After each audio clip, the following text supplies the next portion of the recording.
Hello, everybody, and welcome to the season 2 finale of Your Bish Therapist Podcast.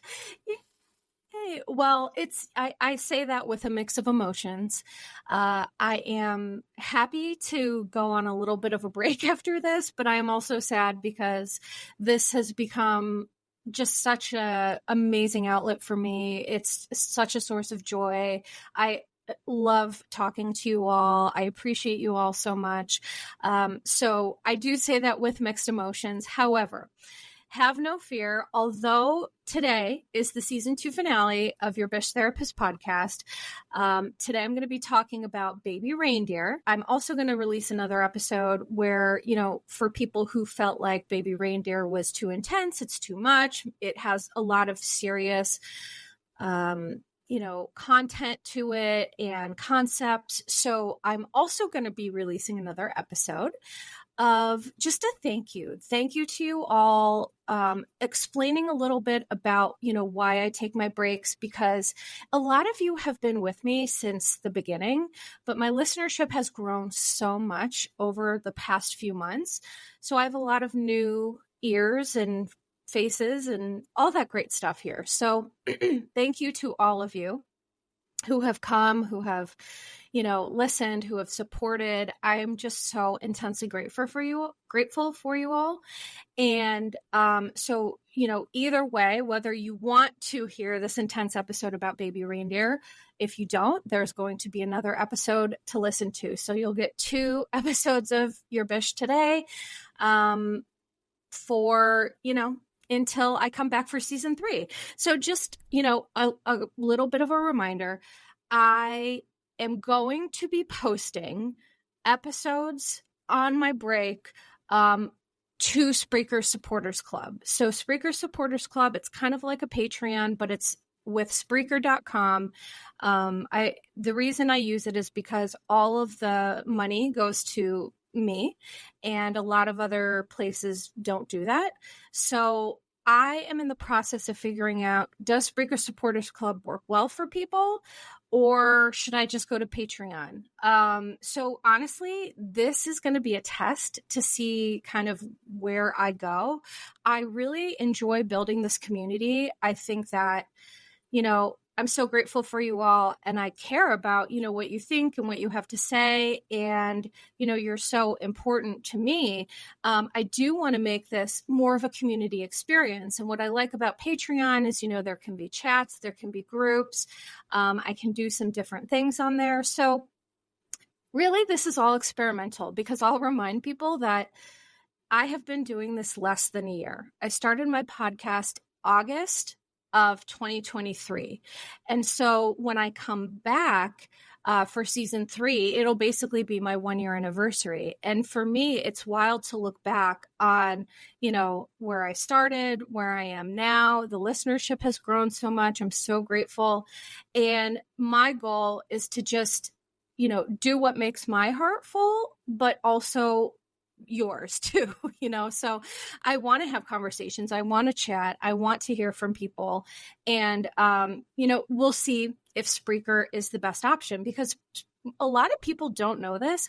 You can comment on episodes on Spreaker. I've had someone do that. So thank you to the person who has done that. Only one so far.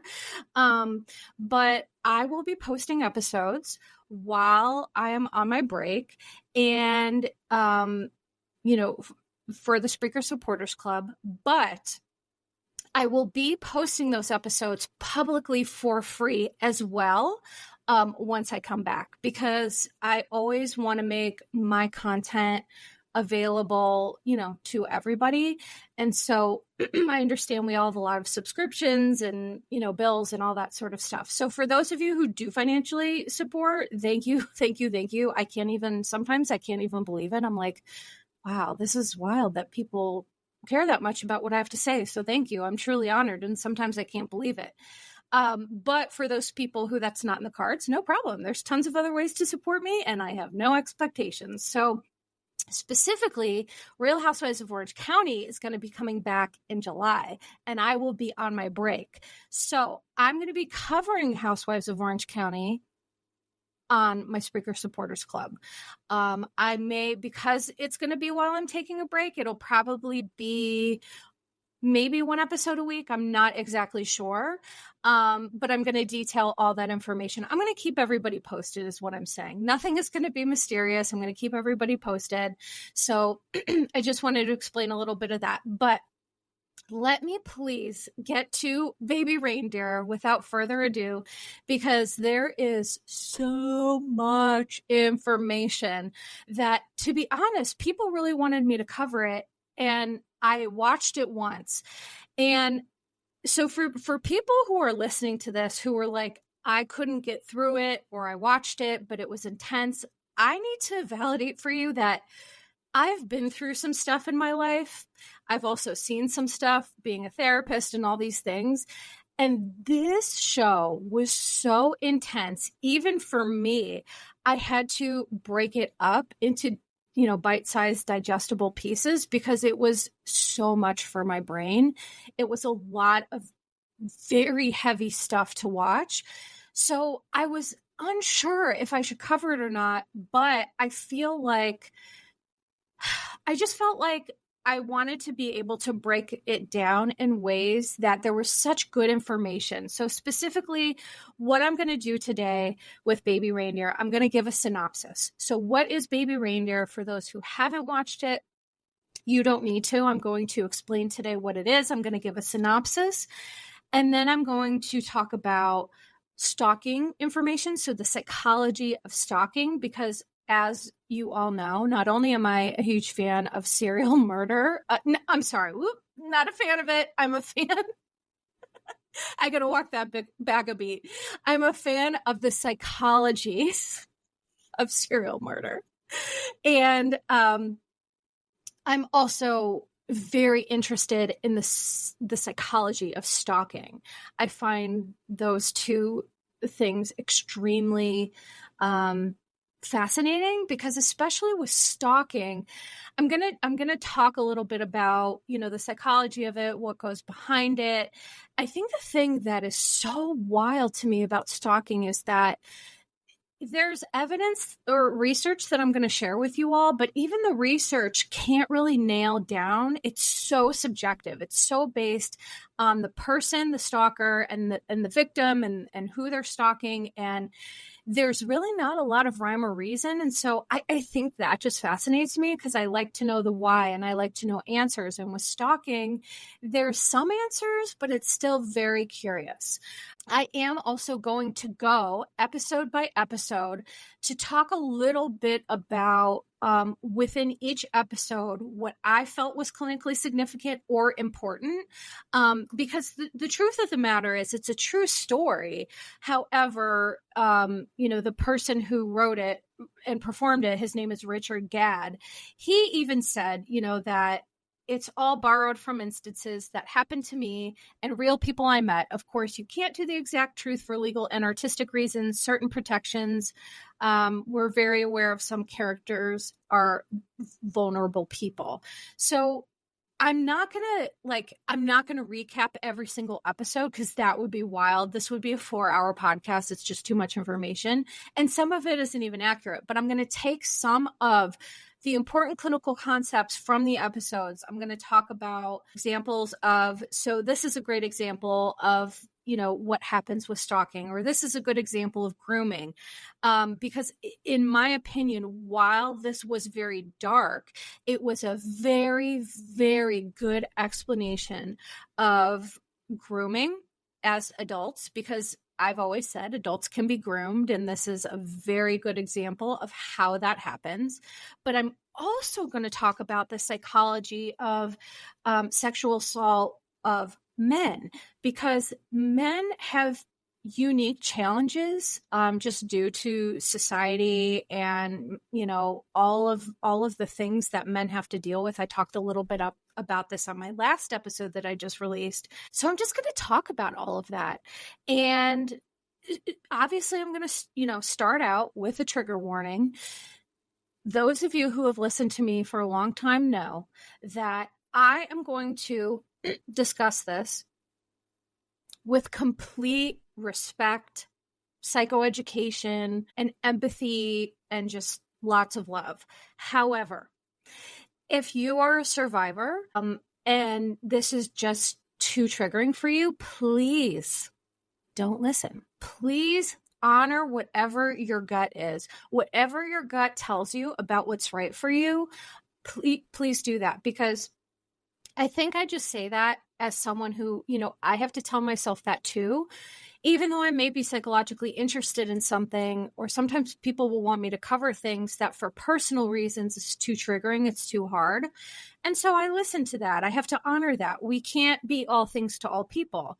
So I appreciate if you like me and you support me, great. You can listen to the other episodes. So I just wanted to say that outright because today, so the trigger warning is we are going to talk about sexual assault with males, grooming, sexual assault as an adult, and, sexual assault with men and boys.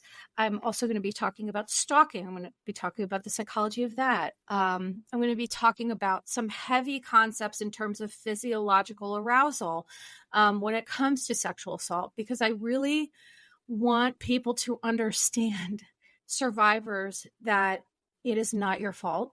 It is not your fault. I will say this 100 million times. People who are predators, I've said this now a couple of times, people who are predators are better at being predators than you are at protecting yourself. So I just want people to know, listening to this, is that if you are a survivor, you are not alone. It is not your fault. I hope to be able to talk about some concepts that will be helpful, but, listener discretion is advised, of course. This is probably one of the more intense episodes that I'm going or have ever done. So let's get into it. Baby Reindeer. Also, I have listeners in Scotland, and a couple of them have DM'd me, so I apologize in advance for my very awful Scottish brogue. I adore it so much. I just love it. I love the culture. I've never been to Scotland, but it's one of the places on my list that I've always wanted to go. So if I'm saying something with a Scottish brogue and it's so horrible, please give me some grace. And also, I'm not here to impersonate it. It's just, I don't know. It's just like I watched it twice, which that may knock your socks off to know that. I watched Baby Reindeer twice because the first time I watched it was just like, I was like chilling on my own and I saw it and I was like, oh, what's this?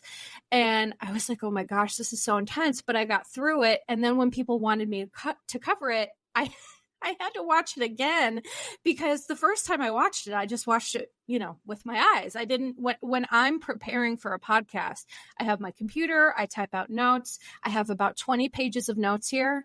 And it really is basically like writing a research paper so that I can get, research studies and like real information that's factually based and all this other stuff. So maybe in season 3, I'll be less of a spaz. I have no idea, but that's doubtful.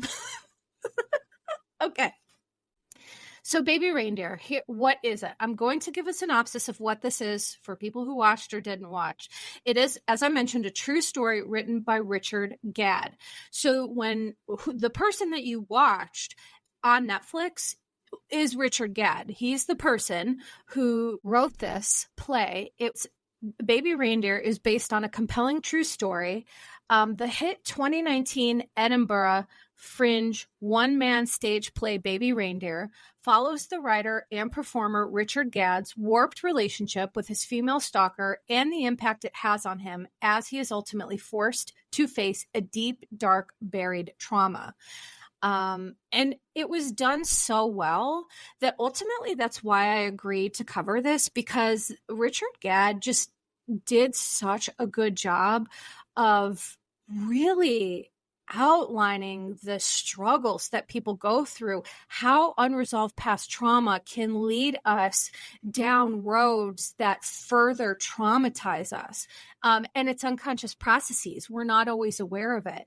So I think he did a really great job. It's a very well written, a very well performed story. I feel like he's very talented to be able to act and write and all these other things. So,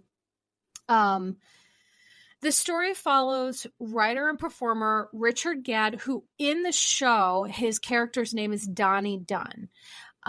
It follows his warped relationship with a female stalker. So the character's name is Martha Scott, played by Jessica Gunning, who Jessica Gunning did such an amazing job. I sometimes had a hard time differentiating, like, oh, she's not really the stalker, because she just captured the psychologically unhinged nature of some stalkers. She just really was so spot on with it. It was so good. And so this character, Martha Scott, played by Jessica Gunning, is based on the real life. Her name is Fiona Harvey. So who is Fiona Harvey? I'm going to tell you. Fiona Harvey is the person who Baby Reindeer is about. She was interviewed on Piers Morgan Uncensored in May of 2024. And I'm going to be honest with you all. Piers Morgan makes my skin crawl. And I tried watching it and it was too much. I couldn't watch the whole thing, but I did watch snippets of it because I wanted to see this woman, Fiona Harvey. I wanted to see what she had to say. I wanted to see how she presented. I just was very curious. So I guess the situation with Fiona Harvey is that she categorically denied everything except for that she did meet Richard Gadd at the Holly Arms, and she may have sent him a few emails. So it was so funny because when Piers Morgan was interviewing her, which I'll use that term loosely because I feel like he just is the laziest interviewer on the planet. But sorry, that's just my personal, it's just my personal bias. So she at first denied that she even emailed him or texted him. And then he was like, well, I don't know if that's true. And then she was like, okay, I may have sent him a few emails. And so obviously she's not a reliable narrator. And most people who are in these positions aren't reliable narrators. They don't live in the reality that, you and I live in. She also did have a reindeer toy. And she does have a law degree from University of Aberdeen. And so that was kind of what I was able to gather from just the little bit of the interview that I did watch. I thought it was very interesting. There were a couple things that I did notice from the interview that I thought were interesting. And by the way, you can just Google it. If you're looking for how to find it, I just Googled. Here's what I found interesting. People who lie or have a tenuous relationship with the truth. I'm very well acquainted with that. I grew up with that. And so I know how to spot that. And people who lie add in very strange, specific details, always, every time. And so one thing that I was finding when I was listening to Fiona Harvey talk about the truth, her truth, she had that part of her that it was she added in strange specific details. For example, she talked about going into the Holly Arms and how, nobody gets anything there for free. And she goes on to talk about how she had this big meal because she's diabetic and she has problems with her sugar. And it was that. I was like, boom, that's to me clinically significant, how I know people have a tenuous relationship with the truth. She may have diabetes and she may whatever, but it's just being able to spot those oddly strange, specific details of things that here's the thing. It's meant to distract. It's meant to deflect. It's meant to oh, well, poor Fiona, she has diabetes and she was there and she was being taken advantage of. Like it's a very subtle victim stance. And so I just wanted to point that out. And the other thing that I noticed is Fiona Harvey, when asked about Richard Gadd, she called him a homosexual when asked if he had a girlfriend. And the way that she said it was so icky. It told me everything I needed to know about her. She said it in a weaponizing way. She said it in a gross way, because I think that she, she has her own stuff with Richard, and she seems real mad that he's talking about her and telling his truth. And here's the one thing that I'll say is that when survivors tell their story, the people who are perpetrators are going to get mad about that. They're going to get mad, because that's just how it is. Like a perpetrator is going to be like, how dare you tell everybody about exactly what I did to you? Like, how dare? And so I just think that, obviously, as Richard said, some of this was for artistic reasons and legal reasons. Some of it was, it's not all exactly accurate, but I think the nuts and the bolts of this to me are, I see what's happening here. So I'm not going to talk much about Fiona Harvey, except for the fact that she's claiming that this is alleged. She's claiming that she did not engage in any of this behavior. She also was never charged with a crime or never served time, despite the movie claiming that she was convicted of crime. She didn't. And she is accusing Richard and Netflix of defamation and said she was taking legal issues. And then she said she never watched it. I died. I was like, wait a second. So you're so mad. You're so mad about a show depicting you, but you never watched it? That's wild, dude. It is wild. So I'm going to be mindful. This is all that I'm going to say about her. I just wanted to get that information out there because we did find out in the course of in the aftermath of Baby Reindeer who this person really was. And so I just wanted to give a very balanced perspective. I'm sorry. Oh my God, that just struck me so funny. The main characters in the show, so Donnie Dunn, as I mentioned, is played by Richard Gadd, Martha Scott, played by Jessica Gunning, and Terry, who is Donnie's love interest, played by Nava Mao, Navamau. She plays an American therapist, and she is a transgender woman and has played transgender characters in most productions that she's worked on.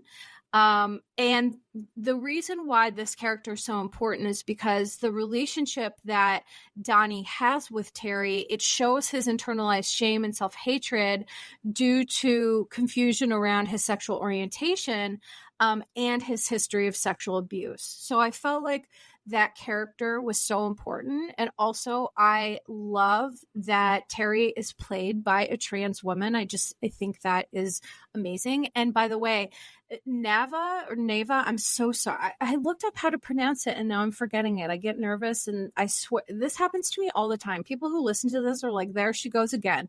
So I'm so sorry. But the person who played Terry is just so good. And I just loved every bit of that piece of it. Let me get into a little bit of the psychology of stalking.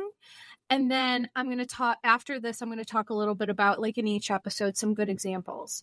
So the legal definition of stalking, it varies by state. And of course it varies by country. In Scotland, it's going to be a different scenario than I live in the United States. But I have a lot of listeners, by the way. I have a ton of you from all around the world, which, wow, but thank you. And I'm going to read off like where people listen to me from on the other episode that I'm doing, because sometimes it really knocks my socks off. If you're an international listener, thank you. Let me know because I'm so grateful. But here in the United States, the Department of Justice defines stalking as a course of conduct directed at a specific person that would cause a reasonable person to fear for his or her safety or the safety of others, or suffer substantial emotional distress. So the main problem with stalking is that there is such gray area to it that sometimes legally there's a lot of loopholes that people who are adept at stalking can get through. If they've done this enough, that they're practiced enough, they know how to do it, there are loopholes. There aren't a lot of laws to protect people. I mean, there are more now than they used to be, but it's still pretty sad. And to me, Baby Reindeer shows just that, how the justice system really blames victims, especially male victims, but of course female victims too, and victims who are non-binary, for sure. Like if you are in the LGBTQIA plus community, you're definitely going to experience a significant amount of discrimination and things like that, and that is not right. So that is, again, part of why I'm talking about this. In addition to instilling deep distress, stalking can also escalate to a physical attack, sexual assault, or a murder. And so it's difficult for the victim or police sometimes to determine a stalker's trajectory or identify if and how stalking behavior will intensify. Stalking constitutes, so according to the CDC, stalking constitutes a form of intimate partner violence because quite frequently a lot of the stalking situations are after a breakup with a partner. So it is a form of intimate partner violence, and along with physical violence, sexual violence, and psychological aggression.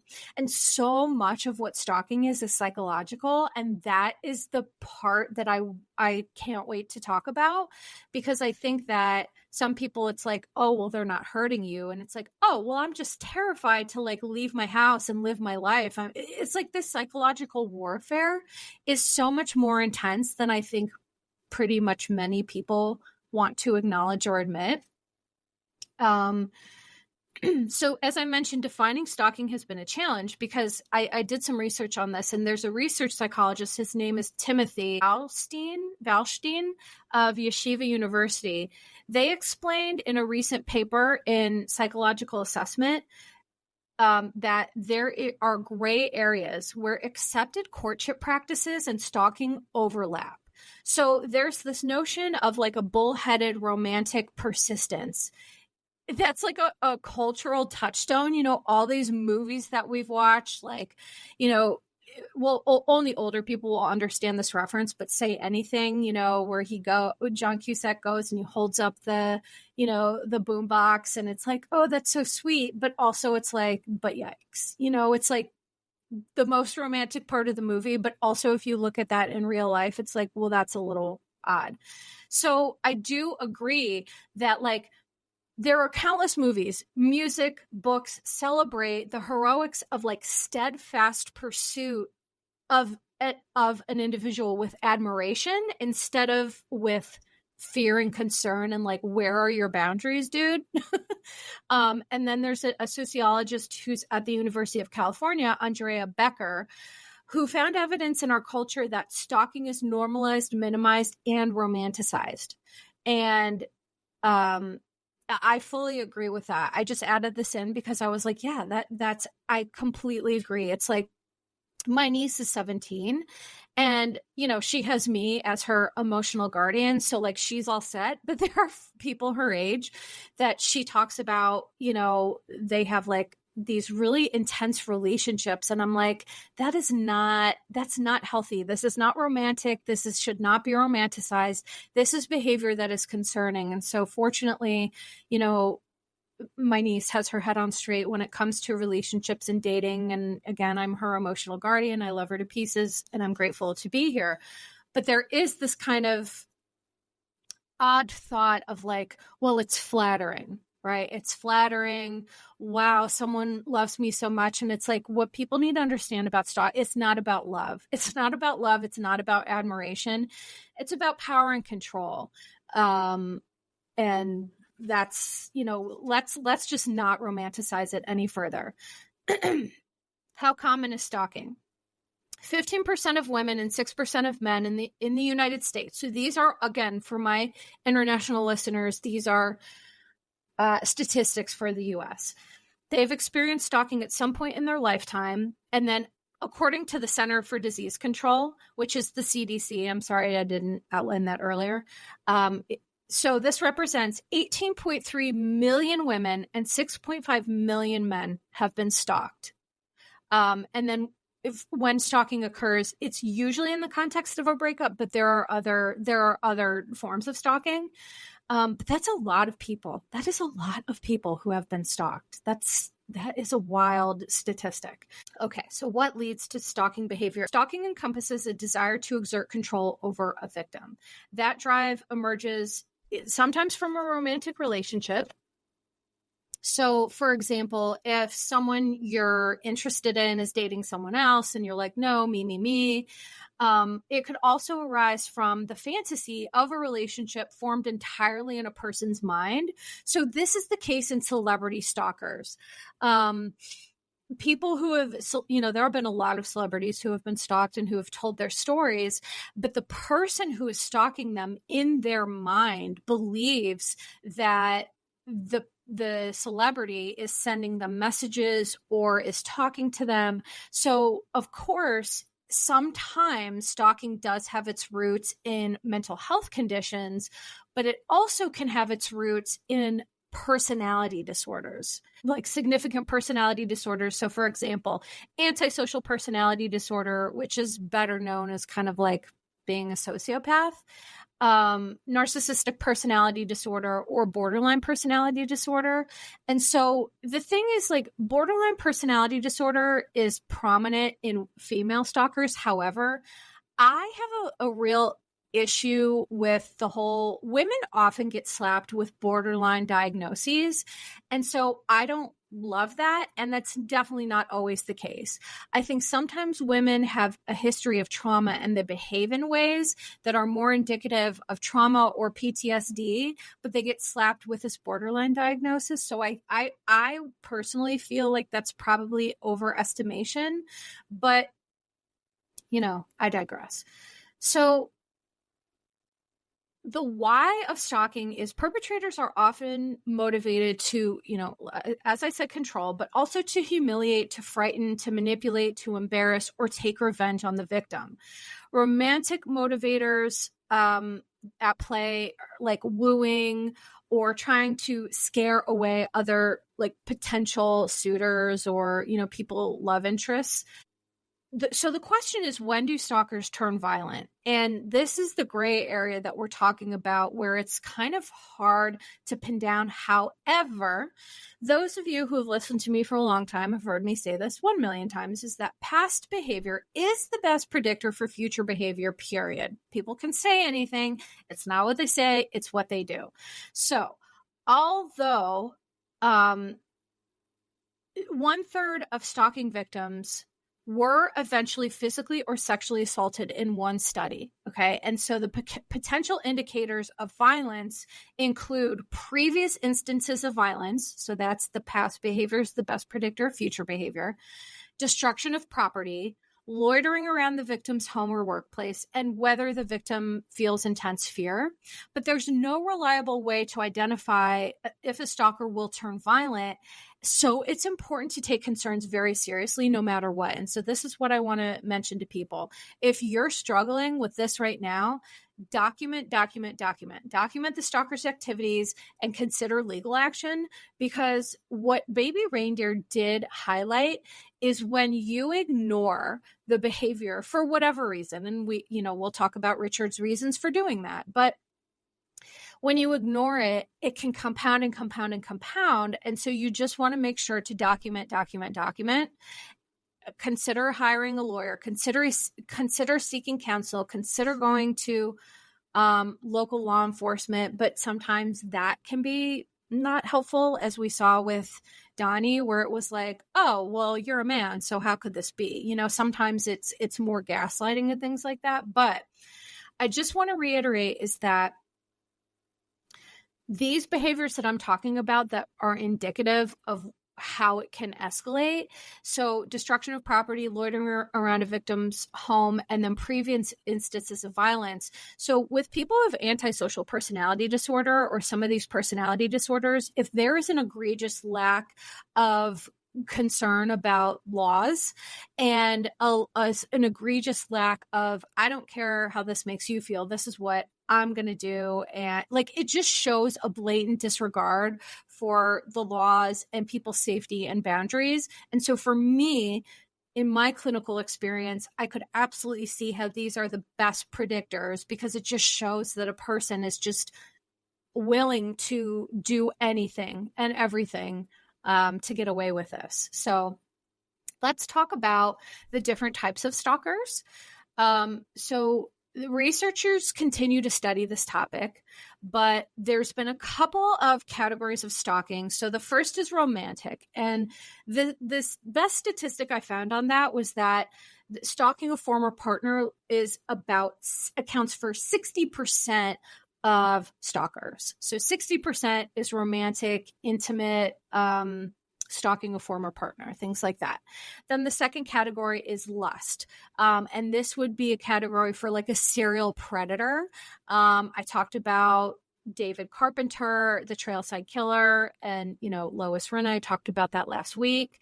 And so this would be a good example of, again, a serial rapist, predator, things like that. The third is love scorned. So if people have felt rebuffed after expressing interest in someone, so it was never a romantic relationship, but like they have feelings for someone and then that person had the nerve to not like them back. Well, a lot of people with very serious personality disorders can get real mad about that and be like, how dare you not feel the exact same way that I feel. So love scorned is another one. Then there's celebrity, which is obviously like stalking a famous figure. So many celebrities have been stalked, and I wish I would have like written down examples, but I didn't. Then there's political, motivated. So stalking motivated by ideological agreement or disagreement.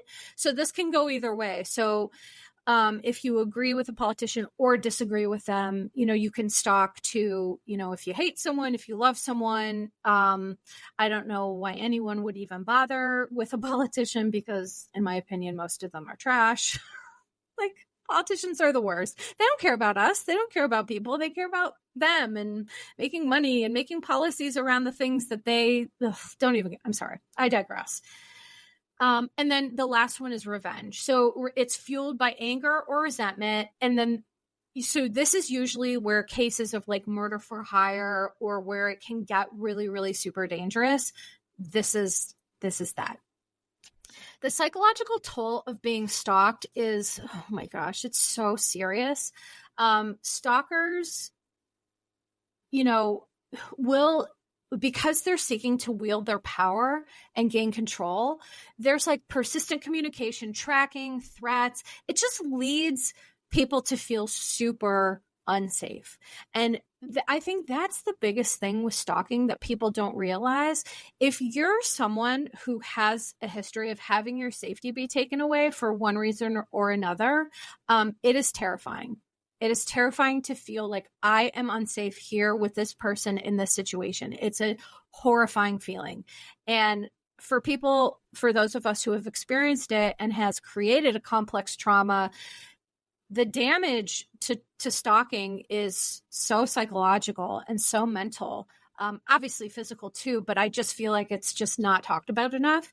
So stalking leads victims to feel nervous, stressed, or anxious. Obviously, they may have trouble sleeping, have nightmares, night terrors. They may lose appetite, experience symptoms of PTSD or depression, anxiety, all of that.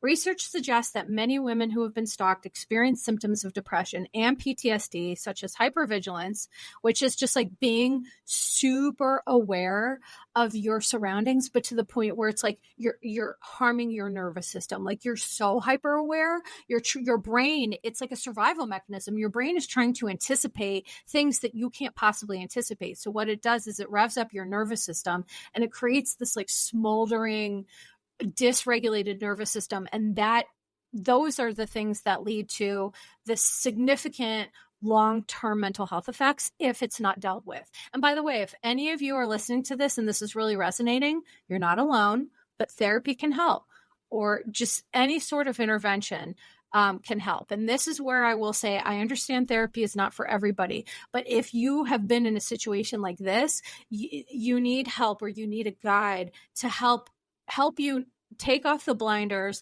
see the things that you need to see, and to help you do the things that you need to do to get well for yourself. Like, I am a great therapist, but I can't heal from complex post-traumatic stress disorder on my own. I can't. I'm great at what I do, but I can't do that. And so I just say that because if you think I'm great and I can't do it, well, then just like be gentle on yourself, you know? So let's see here. The victims may also take measures to protect themselves that like fundamentally alter or interfere with the way that they would otherwise live their life. So like taking time away from work, school, changing jobs, moving away, changing your appearance, cutting your hair. Like, if you have to change your identity to get away from someone, that is a psychological mind F, if I'm being honest. So the emotional cost of stalking, as I mentioned, depression, post-traumatic stress disorder, sleep disorders. And again, people who have sleep disorders, they'll often be prescribed like sleep medication, but they don't feel safe taking it because they don't want to be like so out that if something happens, they can't, fight back. So it's really a tenuous situation. The two factors that seem to exact the greatest psychological toll on women facing a stalker are whether the pursuit is active. So if the stalker follows the person or shows up unexpectedly, that's one. And number two, aggression. So if the stalker threatens or commits violence toward the victim's property, or the victim's loved ones. And that is what we see in Baby Reindeer, how Martha Scott starts stalking his family, Donnie's family. And, the police says to her, or says to Donnie, well, she's technically not stalking you. She's stalking your family. And it's like, these are the loopholes that I'm talking about that are so ridiculous that it's like, oh my gosh, it's so frustrating. So I'm going to give you some statistics about male sexual assault before we get into the specifics of the Baby Reindeer, what we saw.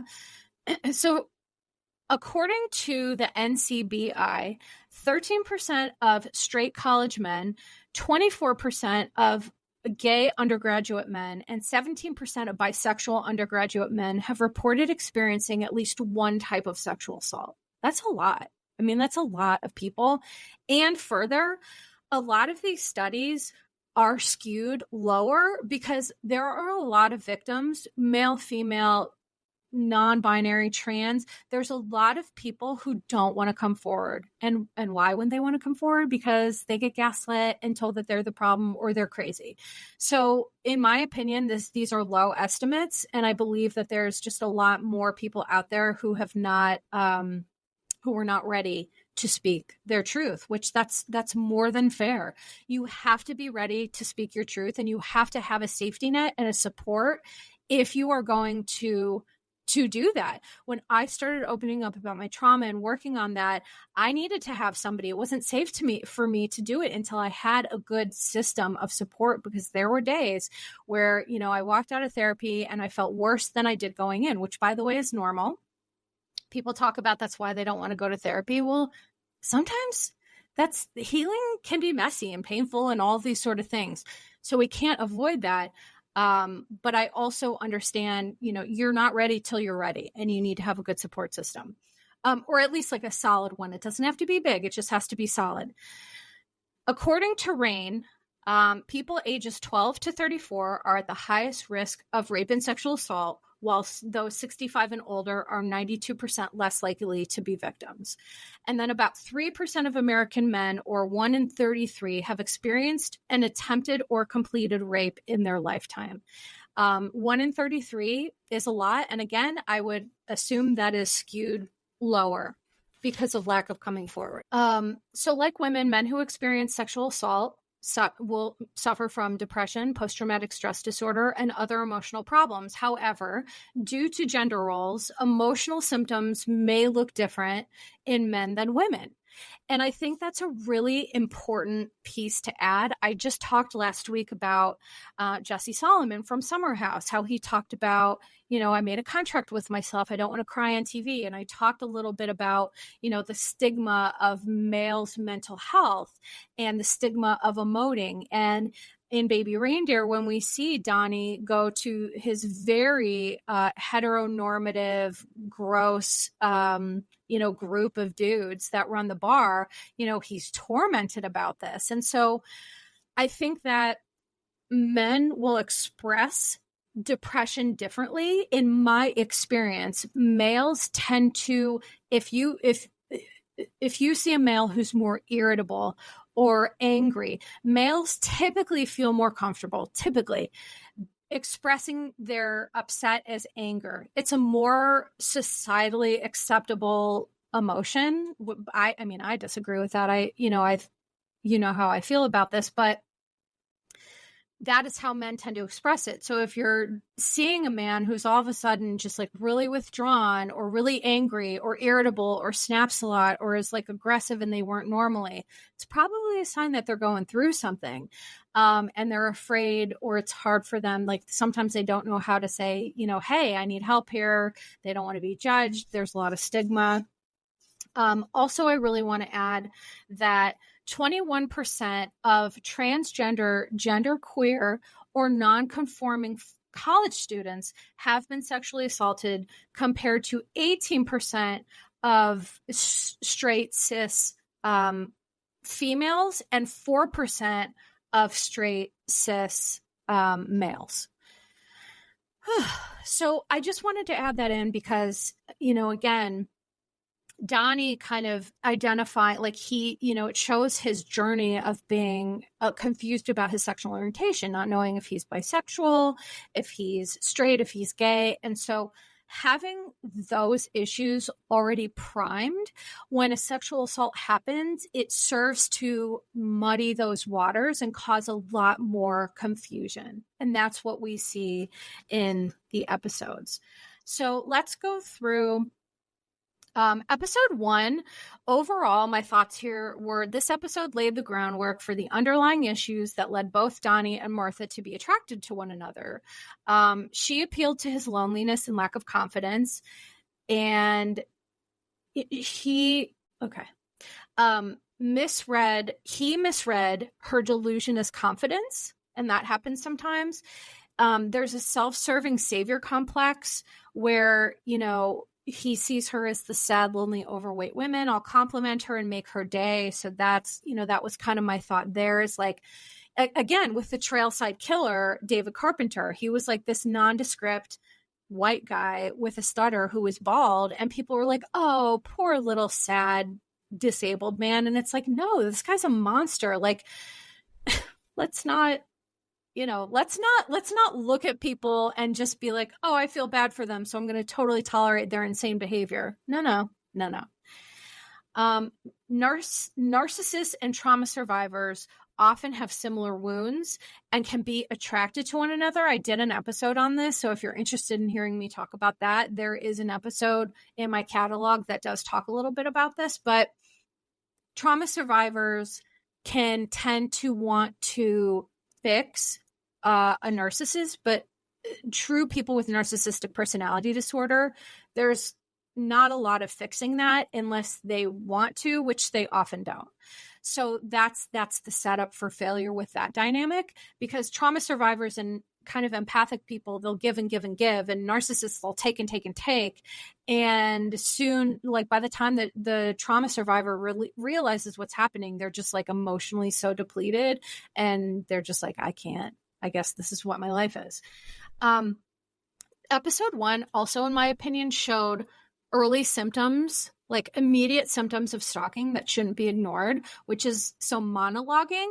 What Martha Scott does in the first episode, she just like monologues. She just talks and talks and talks and talks and talks. And that's usually a sign of narcissism in real life, where it's not a conversation. It's this person just talking into the void. It doesn't matter if the person's saying anything back. There's no dual two-way street kind of thing. Another early symptom is no social skills and lack of social awareness. like sitting at a bar to talk to someone who's working there for like all day that's wild. And, I mean, there may be situations where it's appropriate, but certainly huge red flag.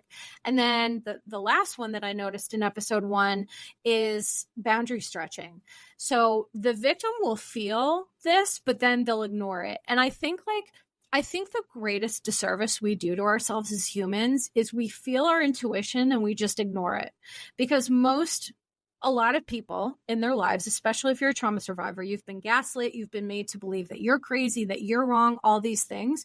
So what happens is people feel intuition, but they ignore it or they go against it. And so my biggest message today, which kind of doesn't have anything to do with any of this, is if you have an intuition, if your gut is telling you something, please honor yourself and listen to that, because you owe yourself that. We owe ourselves the gift of honoring our feelings instead of being like, nah, you're being silly, or nah, that's not true. It's like, no, why do we do that? Let's not do that. So in episode 2, we see Martha's behaviors escalate. She's jealous, she's possessive, she's verbally nasty when angry. Again, another huge red flag. If someone is getting angry and they're becoming verbally aggressive, that is a huge red flag. Incessant messages, inappropriate subject matter. Sometimes that's the thing too with these stalkers and psychological things like this. It's like not just boundary stretching, but in inappropriate ways, sexual undertones, things like that, because what they're doing is they're testing the victim's tolerance. And it's like they're incrementally stretching the boundaries so that when they eventually do something egregious, the boundary will already be so stretched that the person says, well, I'm in too deep now. This is fine. You can always change your mind. If you were like, okay, this person has stretched my boundaries and I've allowed it. Okay. All you can do is, change that, make the changes that you need to change, understanding that as you draw boundaries with unhealthy people, they're going to get angry and they're not going to like it. That's not a you problem. You still have to draw the boundaries that you have to draw. So in episode 2, when Donnie's confronted about why he's not reporting it by Terry, his girlfriend, he minimizes because he's still keeping secrets that he's not ready to deal with, which, I've already talked about. There's societal conditioning of men where he knew that nobody would take him seriously. He knew that. And in fact, a lot of predators, they will bank on the fact that victims won't be believed. There have been many serial murderers and rapists that have sincerely just gaslit their victims, but knowing that nothing would happen. And unfortunately, often they're right.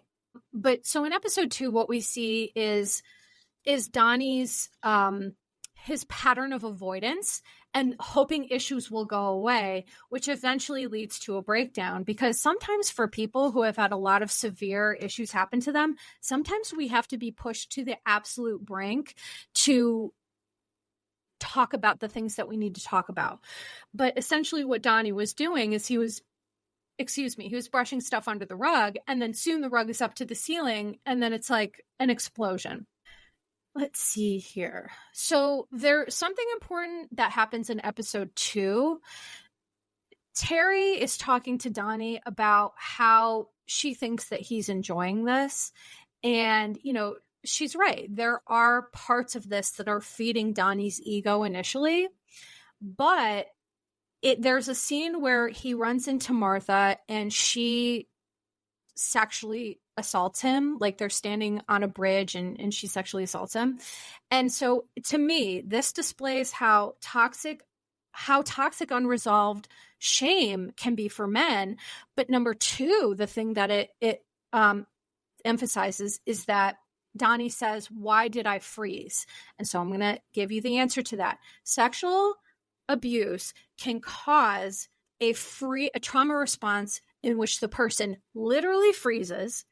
And I just wanted to kind of put out there that this is a very real response. There are a lot of survivors of sexual assault who say, why didn't I do anything?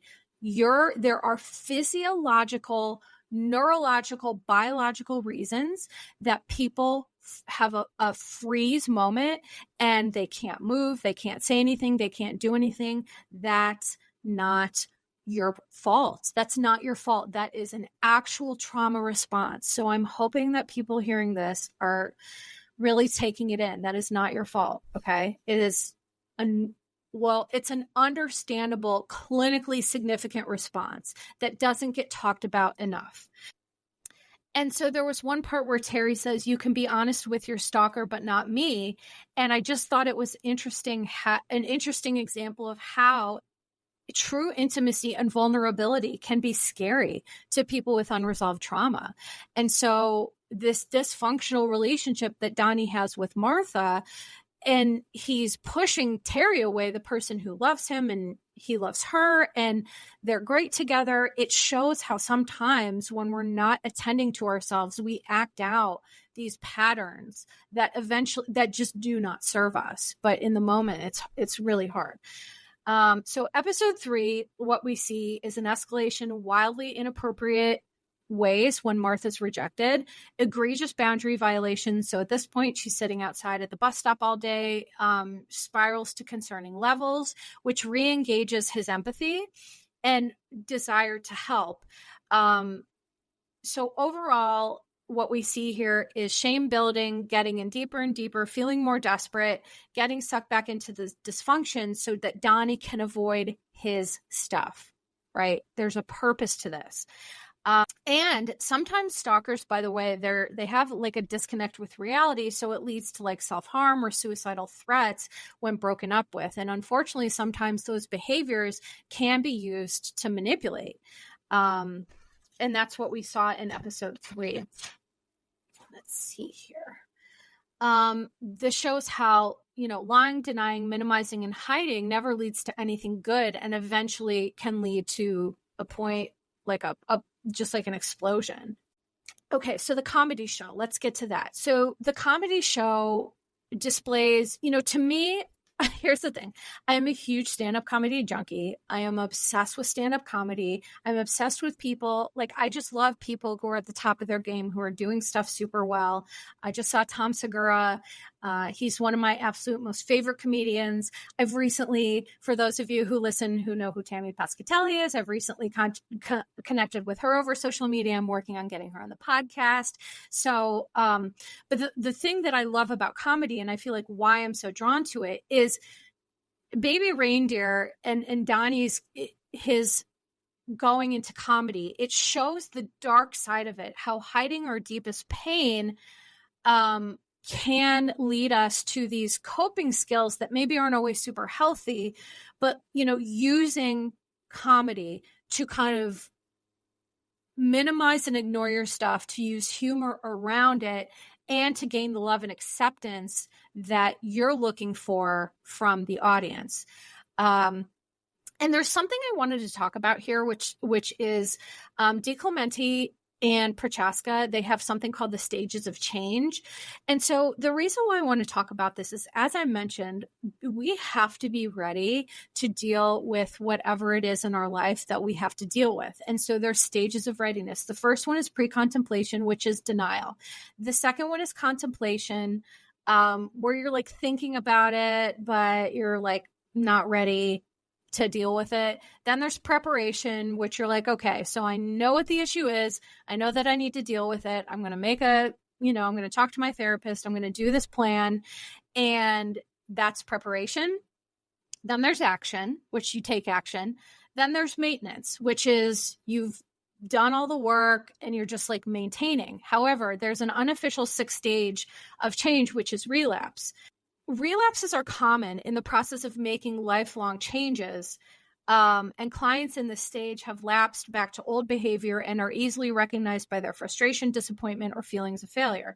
So here's the thing. It's just a note that anyone who's struggling to recover from anything, there are all these stages of change. It's super complex.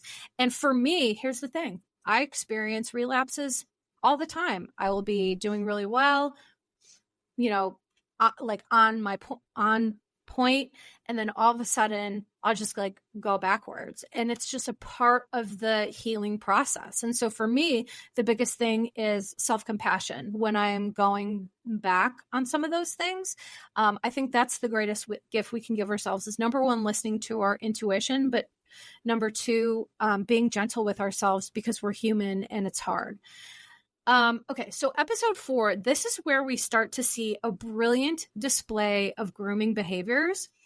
And we see an example of how age is not a factor in grooming, which I've talked about, because when Tom Sandoval brought all that up, and I just kept shouting from the rooftops, it's not true. It's for, adults can be groomed as well. Donnie said, Martha saw me the way I wanted to be seen. She was ill. She couldn't help it while he was a pernicious groomer.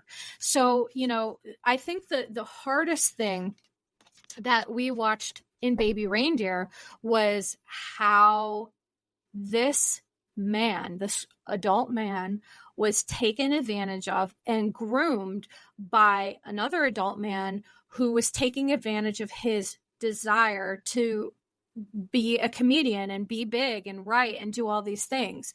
So it was a brilliant depiction of grooming. It was like step 1, getting him addicted to drugs, getting him excited about his career success, and then ghosting him, right? This is important. Knowing Donnie would want more. It's behavioral psychology at its basic level. So intermittent reinforcement is a pattern of reinforcement that's inconsistent. There doesn't seem to be any rhyme or reason, and it is the most effective pattern of getting people to do what you want them to do. It's the most effective pattern of that.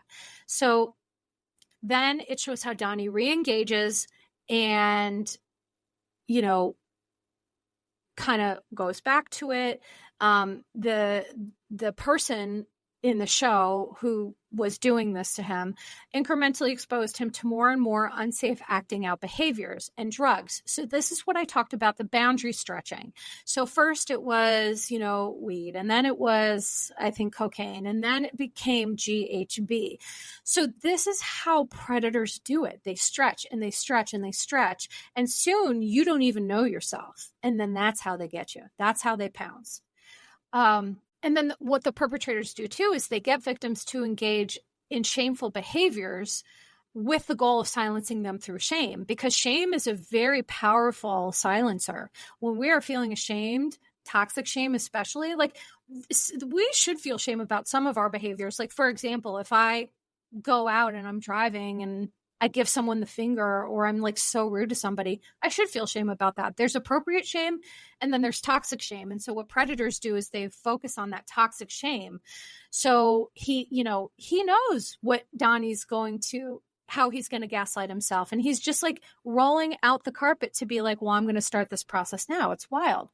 So there's also this person in the show, which I feel like I don't even like want to talk about the character's name. That's why I keep not mentioning it, because I just feel like, I don't know, it was like such a gross situation. But harming victims so that they can comfort them and then take advantage, it's kind of like a cycle that leads to like a Stockholm syndrome of sorts.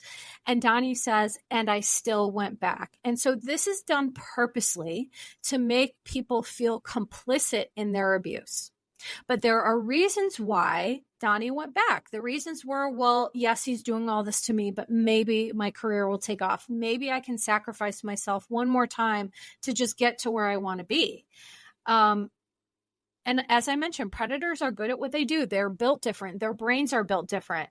Donnie said, I felt like I was shrinking again as soon as I got a taste of it. And what I wrote here is that predators are good at taking advantage of this vulnerability. And again, it was a brilliant depiction of male sexual assault, how sexual assault impacts sense of safety, intimacy, ability to engage sexually with others. For men, this is far more taboo and led Donnie to push away his ex rather than tell her the truth. We saw how this happened. He couldn't get an erection. He couldn't engage with her sexually.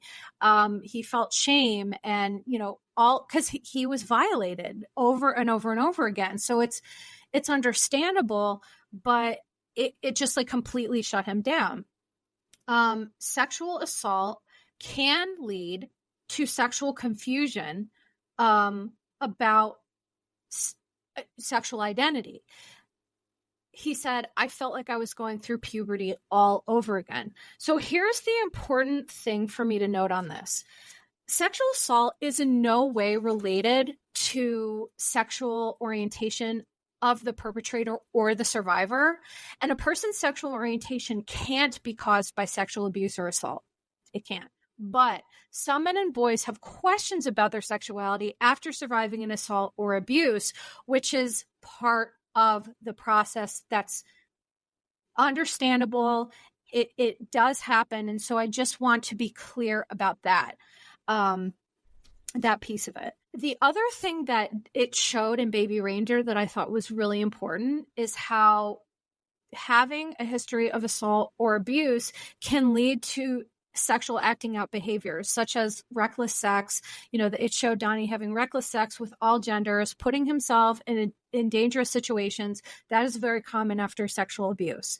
It can create like a hyper arousal, a need, like your body just kind of takes over and you start engaging in these behaviors again. It's a part of the trauma that can be addressed once people are ready to say, I'm ready to deal with this.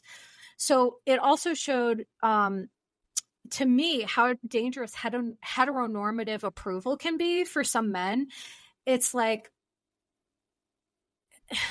the scene with him and the guys from the bar, it's just like so frustrating to me how there's this like heteronormative, like toxic view of men. And, again, I've talked a lot about this, but I'm not a subscriber to that.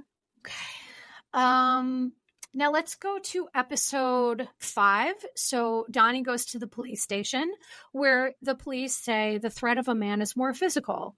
And they gaslight him saying, hopefully she'll just go away.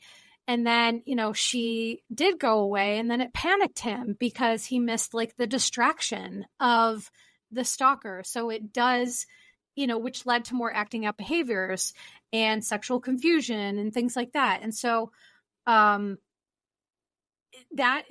was a really interesting for me part of the process to watch, because this is very, to me, indicative of what happens in real life.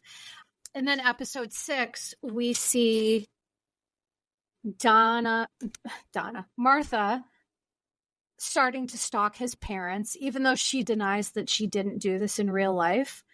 And so eventually what we see, which is to me the absolute best part of Baby Reindeer, the performance of Donnie and Richard Gadd, because he really did perform this, where he snapped, but snapping allowed him to finally be able to say, this is what happened to me. I won't be silent anymore.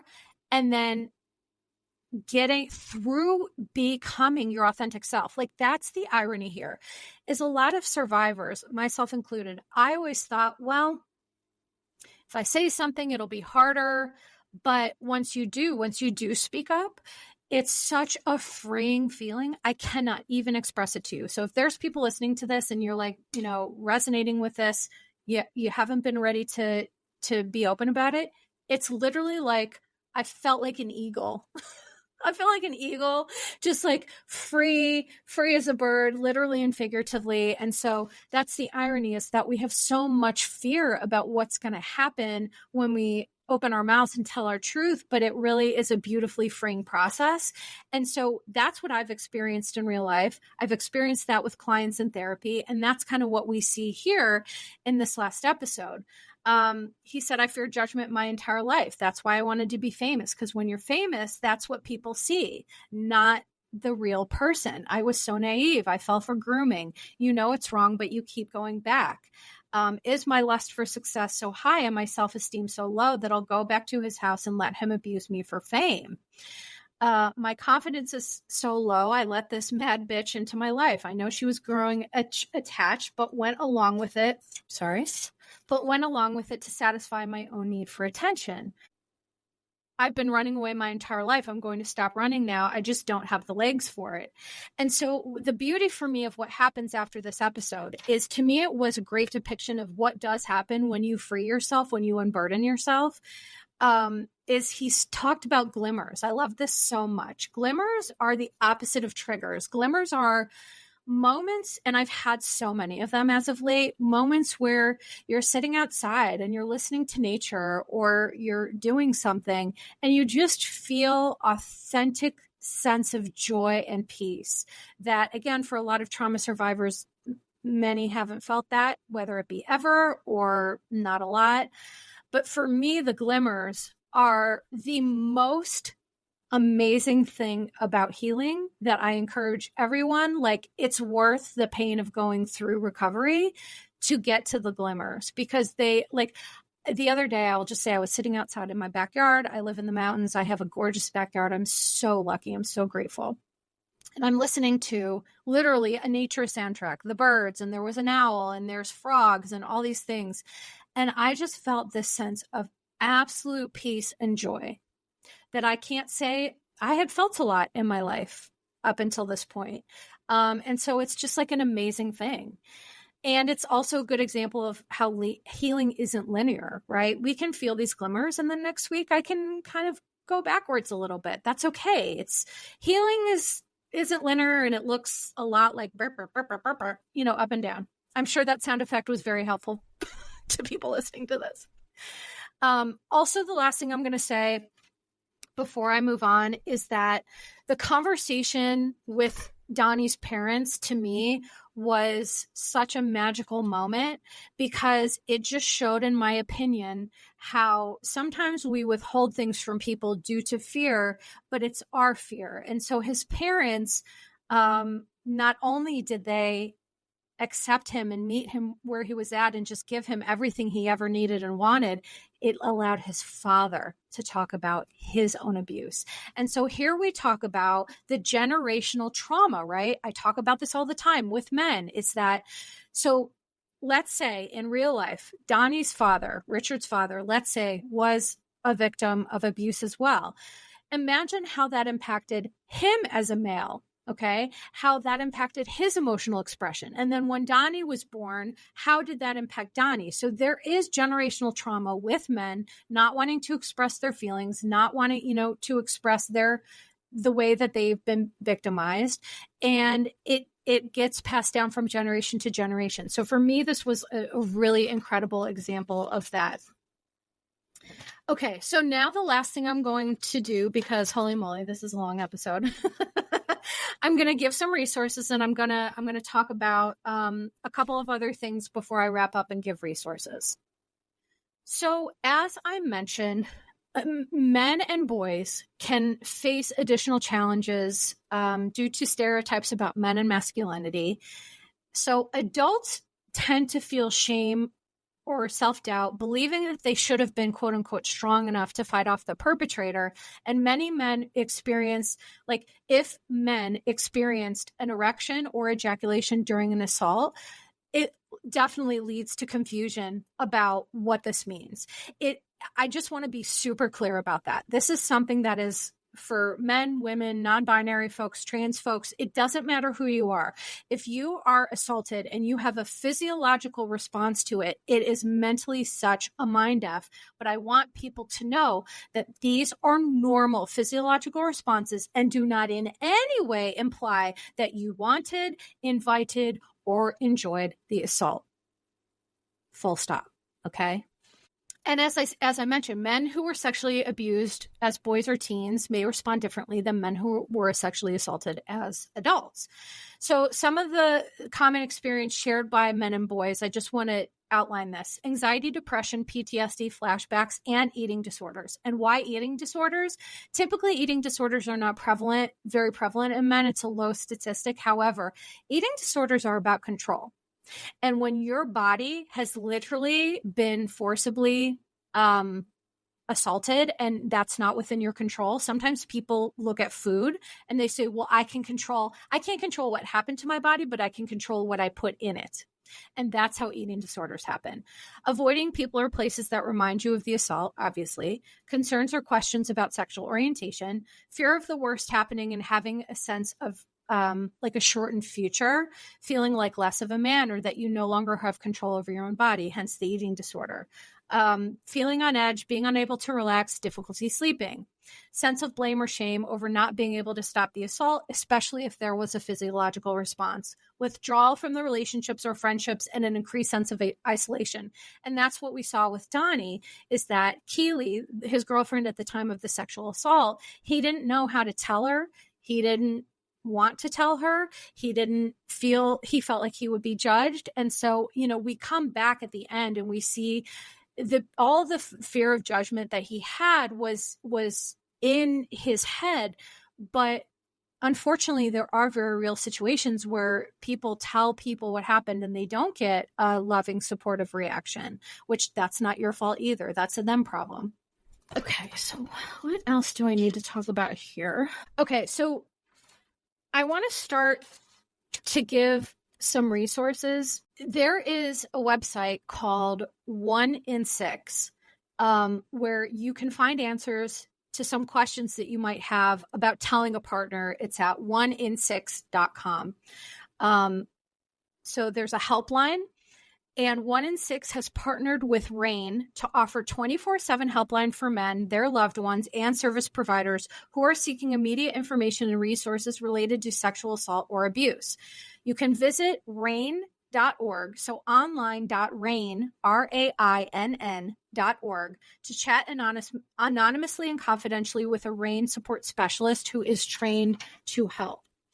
You can also contact the National Sexual Assault Hotline, 800-656-HOPE, which is 4763, to be connected to a trained staff member from a local sexual assault service provider in your area. Also, I would strongly urge people to consider therapy or other mental health support. You can visit the mental health treatment locator from the SAMHSA website, so SAMHSA website, and you can find a center that's close to you. You can also read more at jimhopper.com, JIMHOPPER.com. The articles on this website provide information about the effects of child sexual abuse on adult men and their loved ones. And then there's also, you can read more at malesurvivor.org. This resource contains general information as well as a therapist search specifically designed for male survivors of sexual assault. And I think giving those resources is extremely, extremely important, because we need to know that we're not alone.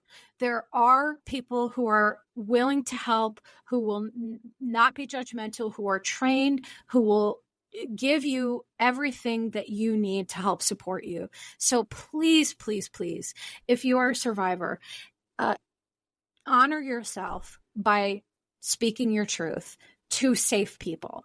And I will put up some of these resources on my Instagram and social media when this episode airs. So you can find that on my Instagram as well, Your Bish Therapist. I am trying to think. Okay, so there's one I did print out. There was a study. It was from the Journal of the American Academy of Psychiatry and the Law, long-term psychological and physiological effects of male sexual trauma. I did want to read a little bit about that before I wrap this up. So, although the topic of male sexual assault has received increased attention in the last few decades, male sexual trauma continues to be underreported and underrecognized. So this study aimed to investigate the long-term effects of sexual trauma for men who were victimized within an institutional environment by a person in power. So that could have been when they were in jail, when they were in a mental health facility, in a drug and alcohol facility, things like that. So the study included data from 47 adult men who were victims of sexual abuse or misconduct by an assigned physician at a higher education academic institution between 1966 and 2003. And the primary finding was elevated rates of intimacy and sexual problems, including erectile dysfunction, which started shortly after the abuse and persisted over time. We found that there was an association between intimacy and sexual problems and difficulty maintaining employment, drug addiction, erectile dysfunction, and the loss of meaning in romantic relationships. Level of potential psychopathology were linked to loss of sexual interest or pleasure, intimacy concerns, and loss of intimate and other personal relationships. So men who experience sexual abuse as adults within this environment develop for sure long-standing patterns of interpersonal and professional problems. And the study emphasized the need for nuanced screening, evaluation, and treatment. So that is going to be it for me today. I hope you all enjoyed this incredibly long episode, season 2 finale of Your Bish Therapist. I feel a little sad right now. I'm going to be honest. I'm going to miss this for a little bit, but I really am grateful to all of you for understanding my need to take some time. You know, we all need breaks. Shows take seasons, and, you know, that's it. So I appreciate you all so much. If you have any questions about this episode or anything at all, please feel free to contact me on social media. I have my link tree that has my email and all the ways for you to get in contact with me online at Your Bish Therapist on Instagram. So please feel free to let me know. I hope this has been informative. And I just send every single person listening to this who is feeling a lot of things right now, I send you love, nothing but support, and the light within me honors light within you, truly. And I can't wait until next season. So this isn't goodbye. It's see you later. Disclaimer: posts are not intended to diagnose, treat, or provide medical advice. Your Bish Therapist is for entertainment and informational purposes only. The podcast, my opinions, and my posts are my own and not associated with past or present employers, any organizations, Bravo TV, Greyheart Productions, or any other television network. The information in YBT Podcast and on its social media is provided for general informational purposes only and is not intended to diagnose or treat. Please do not act or refrain from acting based on anything you read, see, or hear on YBT Podcast or associated social media. Communicating with YBT via email and or social media does not form a therapeutic alliance. Melissa, operator of YBT, is unable to provide any therapeutic advice, treatment, or feedback.